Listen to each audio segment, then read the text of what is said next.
আল্লাহ রাব্বুল আলামিন বলেন, আমার দুনিয়ার বান্দা এবং বান্দিরা, দুনিয়ার জমিনের মধ্যে তুমি যেখানে ভ্রমণ করো না কেন, যেই স্থানের মধ্যে তুমি জন্মগ্রহণ করো না কেন, আমি আল্লাহ রাব্বুল আলামিন তোমার জন্য যতটুকু সাহায্য এবং সহযোগিতা করব, এমন সাহায্য এবং সহযোগিতা তোমার ক্ষেত্রে কোন বান্দার তরফ থেকে তুমি কখনোই তুমি পাবে না। তোমার মা বাবার তরফ থেকে তুমি কখনো এমন সাহায্য এবং সহযোগিতা তুমি পাবে না। তোমার বন্ধু বান্ধবের তরফ থেকে এমন সাহায্য এবং সহযোগিতা তুমি কখনোই তুমি পাবে না। আমি আল্লাহ তোমার জন্য শ্রেষ্ঠ বন্ধু, আমি আল্লাহ তোমার জন্য সবচেয়ে বড় সাহায্যকারী। বলেন সুবহানাল্লাহ। যদি আমাদের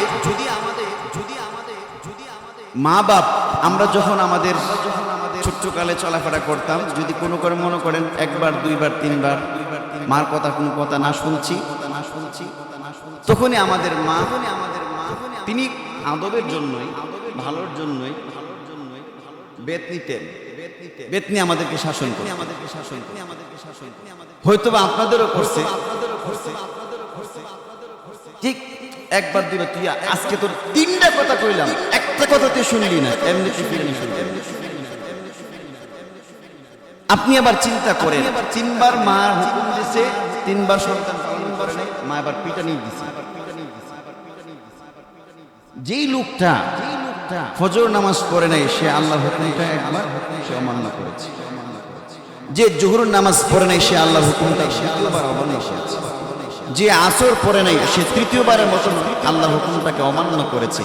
যে মাগরিব পড়ে নাই, সে এভাবে আল্লাহর হুকুমটাকে চতুর্থবারের মাথায় সে অমান্য করেছে।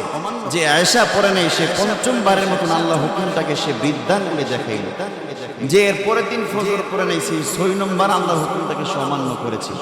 এভাবে যদি তার আমল নামাটা একটি হিসাব দেওয়া হয় এক মাসে, তাহলে সে ১৫০টা হুকুম, বড় হুকুম সে আল্লাহ তাআলা অমান্য করেছে।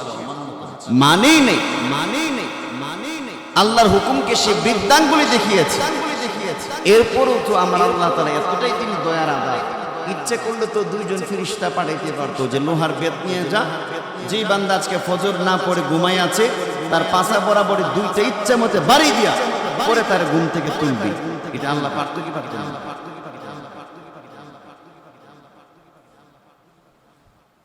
কিন্তু আল্লাহ তাআলা করেন না, তিনি অত্যন্ত দয়ার আদা। দেখি আমার বান্দা আমার দিকে একটু রুজু হয় কিনা, আমার দিকে সে ফিরে কিনা। যে মানুষটা রমজানের বেলায়, দিনের বেলা সুস্থ সবল মানুষ, রোজা না রেখে ঘরের মধ্যে সে তৃপ্তির ঢেকুর ফানাইয়া ফলাইয়ার পরে খাবারগুলো খাচ্ছে, আল্লাহ ইচ্ছা করলে ওই সময় ফেরেশতা দিয়া তার কণ্ঠনালীতে চিন্তা ধরতে পারতো যে দিনের বেলা রোজা না রেখে খাস কিভাবে, তোর কণ্ঠ দিয়া ভাত ছেড়ে দিলেন, আল্লাহ পারতেন। কিন্তু আল্লাহ তাআলা তখন করেন না। দেখি আমার বান্দা আমার দিকে সে ফিরে কি, সে আমার দিকে একটু রুজু হয় কি। তো এভাবে তো আল্লাহ তাআলা অনেক দয়া আমাদেরকে করতেছে।